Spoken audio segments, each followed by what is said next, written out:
읽어주시는 하나님의 말씀은 골로새서 1장 24절로부터 29절까지의 말씀입니다. 신약성경 325쪽 골로새서 1장 24절로부터 29절까지의 말씀을 교독해서 함께 봉독합니다. 나는 이제 너희를 위하여 받는 괴로움을 기뻐하고 그리스도의 남은 고난을 그의 몸된 교회를 위하여 내 육체에 채우노라.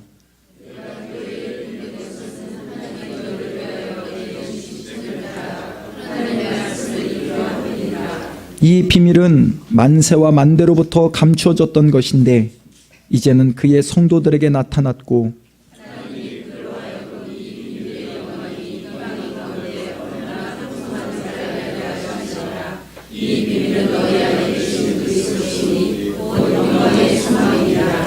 우리가 그를 전파하여 각 사람을 권하고 모든 지혜로 각 사람을 가르침은 각 사람을 그리스도 안에서 완전한 자로 세우려 함이니 이를 위하여 나도 내 속에서 능력으로 역사하시는 이의 역사를 따라 힘을 다하여 수고하노라.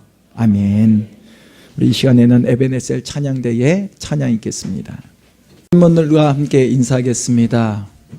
올 한 해도 건강하시고 하나님의 은총이 함께하기를 축복합니다.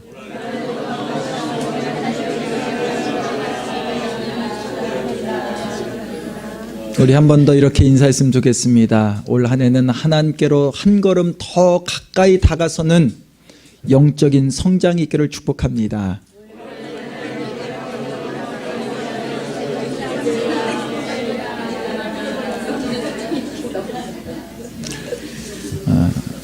엊그제 송구영신 예배를 드리고 오전에 쉼을 갔다가 목사는 또 주일을 준비해야 되잖아요. 그래서 오후에 교회 나와서 오늘 임명 예배를 준비하면서 어떤 말씀을 전해야 할까 묵상하는 가운데 문득 성탄절 특집으로 방송되었던 일사가고 주기철이라고 하는 그 영상이 문득 마음 가운데 떠올랐습니다. 저는 사실 그 성탄절에 방송되었던 일사가고 주기철 목사님에 대한 영상을 보지 못해서 인터넷을 검색을 했더니 다시 보기라는 그런 장면이 있어서 한 1시간 정도를 쭉 보았습니다. 주기철 목사님은 한국교회 역사 가운데 존경받는 목회자 중에 한 사람입니다. 끝까지 신사참배를 거부하다가 순교를 당하신 분이시지요. 그분이 평양 산정연교회에 부임하여서 이미 부임했을 그때부터 일제는 많은 사람으로 하여금 신사참배를 강요하고 있었던 때였습니다. 목사님은 산정연교회 성도들에게 신사참배는 하나님께서 원하는 것이 아니다. 우리 산정연교회 성도들은 신사참배를 하지 말아야 된다는 것을 강력하게 선포하셨습니다. 이분은 이외에도 어떤 애국개몽 운동에 적극적으로 참여를 했던 그런 분이기 때문에 옥에 다녀오는 일들이 점차 많아지게 되었죠. 시시각각 다가오는 신변상의 위협을 감지했던 주기철 목사님께서 어느 날 주일 그 산정연교회의 설교의 제목이 일사각오였습니다. 한 번 죽기를 각오한다라고 하는 그 제목을 가지고 말씀을 선포합니다. 주기철 목사님은 예수 그리스도에 대한 신앙의 순결을 지키기 위해서 끝까지 신사참배를 거부하셨습니다. 신앙의 순결을 지키다가 설사 죽음이 따라온다 할지라도 당신은 신앙의 순결과 정절을 바꿀 수 없다라고 하는 그 신념, 그리고 이 신념을 몸으로 몸소 보이시다가 광복 1년 전에 순교를 하셨습니다. 그분이 끝까지 믿음을 지켰던 것이 단지 목사였기 때문이라기보다는 주님을 온전히 따르고자 했던 신실한 믿음의 사람이었기 때문이지요. 저는 이 영상을 보면서 오늘날 한국교회 목회자, 한국교회 성도들은 어떤 마음가짐을 갖고 이 시대를 살아갈까 조용히 한번 생각을 해보았습니다. 다른 사람은 그렇다 치더라도 무엇보다 목사인 나는 어떤가? 내가 만약 그 시대를 살았던 사람이라고 한다면, 더욱이 같은 목사의 신분으로 살았다고 한다면 과연 나는 신사참배에 어떻게 나는 맞이했을까? 주기철 목사님이 끝까지 신사참배를 거부했을 그때에 이미 한국의 주요 교단들, 감리교, 성결교, 뒤이어서 그것을 지키다가 거부하다가 마침내는 장로교단까지 신사참배를 다 허용하지요. 그러면 천황을 향하여서 그의 머리를 조아리는 그런 모습들이 한국교회 지도자들 가운데 있었습니다. 만약 제가 그 시대에 그 자리에 있었다고 한다면 과연 나는 어떠했을까? 말씀을 준비하면서 이 영상이 오늘 임명예배를 드리는 가운데 도움이 될까 하고 영상을 보았다가 그 영상을 보고 나서는 굉장히 마음이 무거웠습니다. 그것은 아마도 제 자신이 주기철 목사님과 같은 그런 모습으로 살겠노라고 하는 그런 자신이 제 안엔 없었기 때문이죠. 내가 과연 그 시대에 있었다고 한다면 나는 어떠했을까?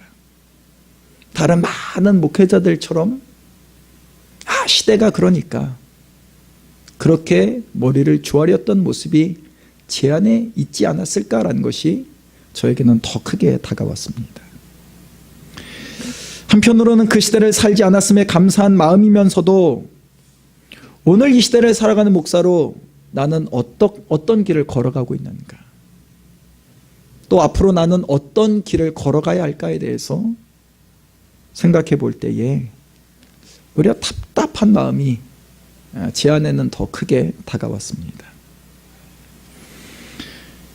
여러분이 그리스도인으로서 어떤 마음가짐으로 한 해를 시작할까 다짐하고자 하는 그런 분이 계시다고 한다면 이 자리에 그 일사가고 주기철 목사님에 대한 영상을 보신 분도 계시겠지만 여러분 한번 돌아가셔서 인터넷에 일사가고 주기철이라고 검색하면 다시 볼 수 있는 그런 부분이 있습니다. 유튜브에 가셔서도 일사가고 주기철하면 그 영상을 볼 수 있습니다. 여러분 모두가 이 한 해를 다시 시작하는 가운데 우리가 그런 동일한 삶을 살지는 못하지만 다시 한번 우리 마음 가운데 하나님의 사람으로 그리스도인으로서 이 한 해를 시작하며 새로운 마음가짐에 도전이 있기를 주님의 이름으로 권면을 드립니다. 우리는 오늘 신천 임원 임명의 시간을 잠깐 가졌지요. 새롭게 신천 임원으로 세워진 분들에 대한 임명장을 드렸지만 이미 임원으로 그 역할을 감당하고 계신 모든 분들이 새로운 마음가짐을 갖고 2016년도를 시작하는 첫 주일로 그 마음 가운데는 나름대로의 어떤 다짐이 있지 않을까 생각이 됩니다. 어쩌면 매년 반복되는 첫 주일이기 때문에 어느덧 우리 마음 가운데는 무뎌진 마음, 2015년도에서 2016년도로 넘어온 것이 불과 며칠 되지 않지요. 매년마다 첫 주일을 시작할 때의 그 마음가짐이 어느덧 무뎌져서 첫 주일을 맞이했구나라고 그냥 그렇게 흘려보내는 모습이 우리 가운데 있지는 않은지,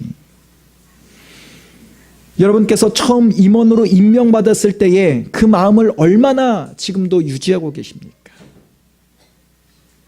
임원으로 임명되면서 하나님과 약속한 부분들도 분명 있을 터인데 그 약속을 지금 얼마나 지키고 계십니까? 오늘 2016년도 첫 주일을 맞이하면서 또다시 반복되는 모습일지라도 다시금 주님 앞에 마음을 새롭게 결단하는 시간이 되기를 소망합니다. 오늘 본문 말씀의 배경은 바울이 옥에 갇혀서 그 골로새 교회와 성도들에게 보내는 그러한 서신의 내용의 일부입니다. 에베소서, 필립보서, 빌레몬서와 더불어서 골로새서는 바울이 옥중에서 기록한 서신으로 옥중 서신으로 그렇게 불려지는 말씀이기도 하지요. 때문에 오늘 바울은 오늘 말씀 가운데도 그가 이렇게 이야기합니다. 24절에 보면 나는 이제 너희를 위하여 받는 괴로움을 기뻐하고 그리스도의 남은 고난을 그의 몸된 교회를 위하여 내 육체에 채우노라 라고 하면서 현재 자신이 어떠한 상황 가운데 처해 있는가를 간접적으로 나타내고 있습니다. 너희를 위하여 받는 괴로움, 나는 그리스도의 남은 고난을 내 육체에 채우노라고 이야기하죠. 바울이 무엇 때문에 감옥에 갇혀 있습니까? 자신의 어떤 이익을 위해서 또는 사회적으로 도덕적으로 범죄한 일 때문입니까? 그는 복음 때문에, 복음 전하는 일 때문에 지금 옥에 갇혀 있습니다. 여러분, 복음 전하는 일은 누가 기뻐하는 일인가요? 우리 하나님께서, 우리 주님께서 기뻐할 일이지요. 예수님께서도 그 지상에 계시면서 마지막 제자들에게 분부하신 말씀이 있습니다. 너희는 땅 끝까지 이르러 내 증인이 되라 라고 분부하셨습니다. 다시 말해 복음의 증인이 되라 라고 하는 말씀이셨습니다. 그것은 하나님의 나라가 회복되는 일이기 때문에 하나님께서 기뻐할 일이지요. 우리는 하나님을 기쁘시게 한다면 자동적으로 우리 가운데 드는 생각 중에 하나는 보상이 아니겠습니까? 내가 이만큼 심었으면 하나님께서도 심은 만큼의 열매를 거두게 하시겠지. 내가 하나님을 기쁘시게 하는 삶을 살았다고 한다면 하나님께서도 나의 삶 가운데 이렇게 보상해 주실 것이라고 하는 그러한 기대가 우리 가운데 있지 않나요? 예수님께서도 먼저 그의 나라와 그의 의를 구하라. 그리하면 이 모든 것, 여러분 이 모든 것이 무엇인가요? 먹을 것과 입을 것과 마실 것에 대해서 더하여 주시겠다라고 말씀하셨습니다. 어쩌면 우리가 심으면 주님을 기쁘시게 하는 일, 하나님을 기쁘시게 하는 일에 우리의 자신을 심으면 이렇게 보상이 되어지는 것은 당연한 것으로 자연스럽게 받아들이는 것이 우리의 모습일지도 모릅니다. 그런데 바울은 하나님을 기쁘시게 하는 복음 전하는 일 때문에 오히려 옥에 갇혀 있지요. 그는 육체적인 고통이 뒤따른 것은 아니지만 그가 가택연금의 상황입니다. 어떤 채찍을 맞거나 심한 박해를 받는 상황은 아닌 그가 그 가택에 연금된 상황이지만 그에게 있어서는 답답한 일이 아닐 수 없지요. 여러분, 바울은 전도자입니다. 그는 하나님의 복음을 전하기 위해서 정말 쉴 새 없이 열정을 가지고 복음 전하는 일에 최선을 다했던 사람이지요. 바울이 복음 전하기 위해서 몇 번이나 전도 여행을 다닙니까? 그가 1차, 2차, 3차, 4차까지 다니지요. 가장 오랫동안 에베소라고 하는 곳에 가장 오래 3년 정도를 머물렀다라고 이야기하지만 그는 때로는 짧게는 3주, 길게는 1년 6개월. 그러나 그는 쉼이 없었습니다. 여러분, 1차 전도 여행을 할 때는 그가 복음을 전하다가 이 유대인들이 던진 돌에 맞아서 죽은 것 같아서 성 밖으로 내던져지는 일까지 그가 그러한 고난을 당합니다. 그런데 그가 그러한 고난으로부터 의식을 잃은 것으로부터 다시 깨어나자 여러분 그가 어떻게 합니까? 여전히 바울을 죽이려고 하는 사람들이 남아있는 그 성에 또다시 들어갑니다. 그리고 복음을 전하고 복음 때문에 믿었던 사람들을 격려하고 독려하죠. 너희가 두려워하지 말라고. 복음 때문에 내가 이런 고난을 당한 것 때문에 너희가 두려워하지 말라고 오히려 그들을 더 격려하는 사람이에요. 여전히 위협적인 상황은 남아있음에도 불구하고 바울은 굴하지 아니하고 복음 전하는 일에 최선을 다했던 사람인데 여러분, 그는 지금 연금 상태에 있습니다. 답답한 일이지요. 어린아이들은 활발한 것이 자연스러운 일이다라고 이야기하지 않습니까? 여기 가서 저지레하고 저기 가서 저지레하고, 그런데 얘야 이 저지레하면 다친다라고 해서 여러 상황 가운데 이렇게 제지하고 저렇게 제지하면 오히려 아이들은 스트레스를 받아서 병이 난다라고 이야기합니다. 자연스러운 거예요. 바울에게 있어서는 바울은 가만히 있는 사람이 아닙니다. 우리가 사도행전의 말씀을 함께 나누었지만 그는 끊임없이 또다시 그 고난 가운데서 회복되면 여전히 복음 전하는 일 가운데 그의 열정을 쏟았던 사람이죠. 우리도 각 사람마다 가지고 있는 그런 특성들이 다 다릅니다. 여러분, 스트레스를 받을 때 그 스트레스를 어떻게 해소하시나요? 어떤 분들은 그냥 가만히 내버려 둘 때에 나름대로 스트레스가 해소되는 분들이 있습니다. 어떤 분들은 그냥 생각 없이 그냥 방송 또는 영화를 그냥 보면서 받았던 스트레스를 해소시키는 분도 있습니다. 또 어떤 분은 나가야 돼요. 그러니까 차를 몰고 어디가 되었든 한 바퀴를 휙 돌고 와야 그 스트레스가 해소되는 분이 있습니다. 어떤 분은 먹어야 스트레스가 해소되는 분이 있지요. 제가 볼 때 바울은 그냥 그 어떤 박해 또 매질은 아니지만 가택 연금 상태가 바울에게 있어서는 굉장한 그런 스트레스가 아니었을까. 그런데 그는 이렇게 이야기하죠. 자신의 상황에 대해서 그리스도의 남은 고난을 자신의 육체에 채운다라고 그는 이야기하고 있습니다. 그러면서 오늘 25절에 보면 이렇게 이야기하죠. 여러분, 25절에 있는 말씀을 함께 봉독하겠습니다. 내가 교회의 일꾼 된 것은 하나님이 너희를 위하여 내게 주신 직분을 따라 하나님의 말씀을 이루려 함이니라. 바울이 내가 교회의 일꾼 된 것이 바로 무엇 때문이라고 이야기하나요? 하나님의 말씀을 이루기 위함이다 라고 이야기하죠. 그렇다면 바울에게 하신 하나님의 말씀은 무엇일까? 아마도 바울은 하나님께서 자신을 사도로 부르셨다라고 이야기하죠. 사도로 부르심은 바로 하나님의 복음을 위해서다라고 그는 곳곳에 서신서 가운데 밝히고 있습니다. 로마서 1장 1절에도 보면 예수 그리스도의 종 바울은 사도로 부르심을 받아 하나님의 복음을 위하여 택정함을 입었다라고 고백하고 있습니다. 고린도전서 1장 1절 가운데도 하나님의 뜻을 따라 그리스도 예수의 사도로 부르심을 받은 바울이라고 자신을 소개하지요. 에베소서 1장 1절에도 하나님의 뜻으로 말미암아 그리스도 예수의 사도된 바울이라고 자신을 밝히고 있습니다.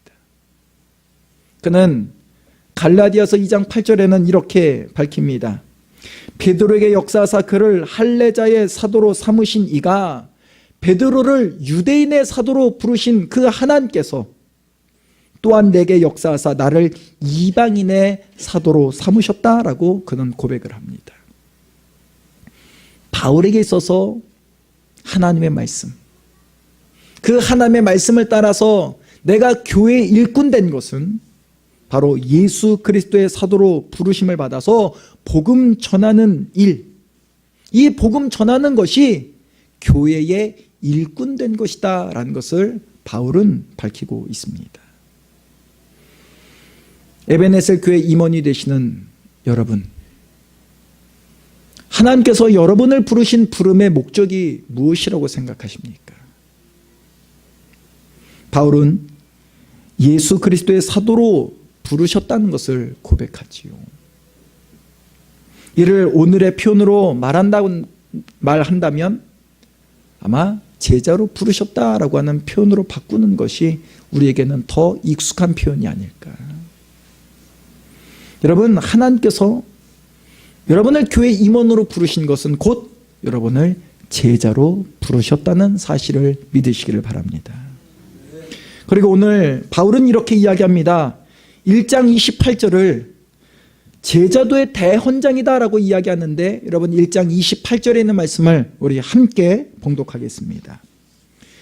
우리가 그를 전파하여 각 사람을 권하고 모든 지혜로 각 사람을 가르침은 각 사람을 그리스도 안에서 완전한 자로 세우려 함이니. 바울은 고백합니다. 그를 전파하여. 여러분 그는 예수 그리스도죠. 예수 그리스도를 전파하여 각 사람을 권하고 모든 지혜로 각 사람을 가르치고 각 사람을 그리스도 안에서 완전한 자.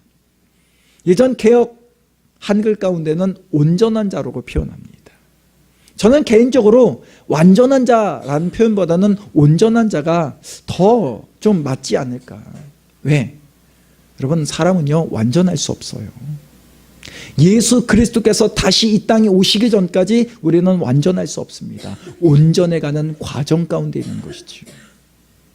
다시 말해 제자도의 본질은 예수 그리스도를 닮고 예수 그리스도를 전파하는 온전한 자로 세워지는 일입니다. 바울은 이 예수 그리스도를 닮아가고 또 예수 그리스도의 복음을 전파함으로 인하여 온전하게 되어지는 일이 어디에서 일어나야 하느냐? 바울은 바로 이것이 교회 공동체 안에서 일어나야 한다는 것을 말하고 있습니다. 그리고 교회 공동체 안에서 내가 예수 그리스도를 닮아가는 제자의 모습이 바로 이 교회 공동체 안에서 증명되어야 한다는 것을 이야기하죠. 여러분 이런 속담이 있습니다. 안에서 새는 바가지 밖에서도 샌다라고 이야기하죠. 교회 안에서 제자의 모습을 갖추지 못하는데 밖에서 예수 그리스도의 제자의 삶을 살아갈 수 있느냐? 여러분 우리가 흔히 이렇게도 이야기합니다. 교회 안에서는 거룩한데 교회 문만 열고 나가면 그 거룩함을 잃어버린다는 거예요. 여러분 이것이 오늘날 우리의 모습입니다. 밖에서 그리스도를 향하여 말하는 이야기입니다. 교회 안에서는 거룩하지만 교회 문을 나서는 그 순간부터 거룩함은 상실해버렸다라고 이야기하죠. 그러기에 바울은 이야기합니다. 우리가 그리스도를 닮아가는 그 제자의 모습이 어디에서부터 일어나야 하고 어디에서부터 증명되어야 하느냐. 바로 이것이 교회 공동체 안에서부터 일어나야 한다는 것을 이야기하죠.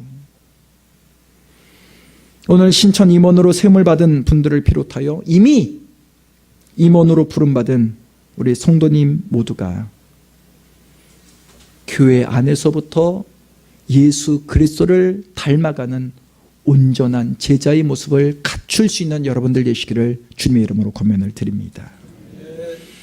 여러분 우리가 임원이기 때문에 저절로 되어지는 일은 결코 없지요.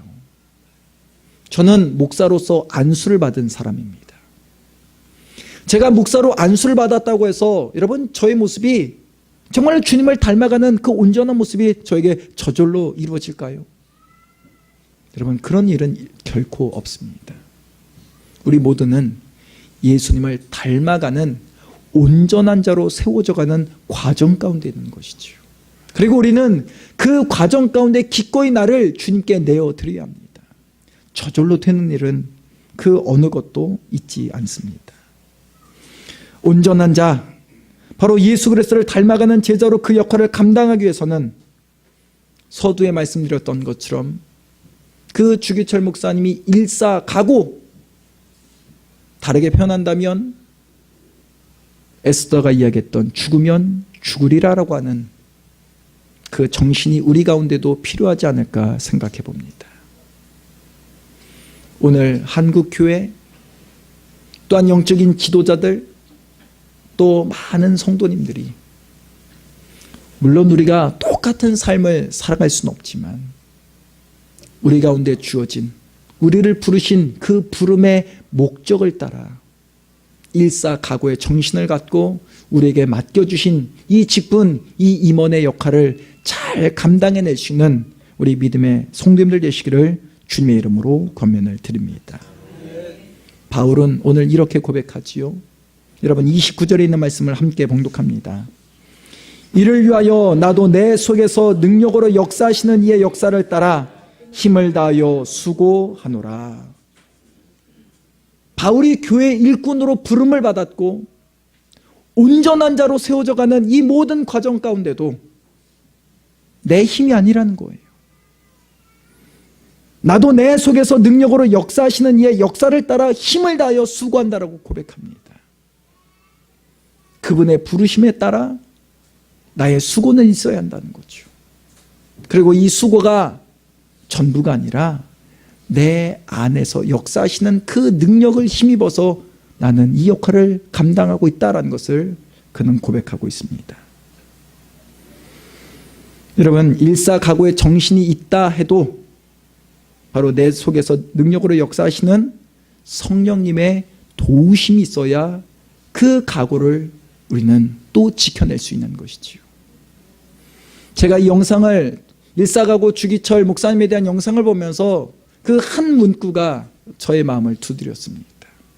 우리 짧은 한 1분 정도의 영상인데 우리 함께 보도록 하겠습니다. 마지막으로 한 가지 물어보리다. 당신이 그토록 사랑한다는 하나님이라는 신, 도대체 지금 어디서 무엇을 하고 있어? 이렇게 당신이 다 죽어가는데 어디서 낮잠이라도 자고 있어? 난 내 힘으로 이 고통을 견디고 있는 게 아니야. 오로지 그분의 존재와 사랑 때문이야.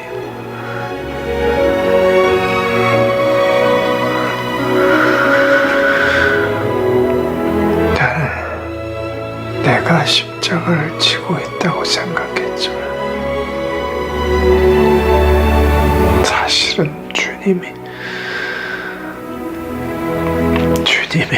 내 십자가를 지고 가고 있었어.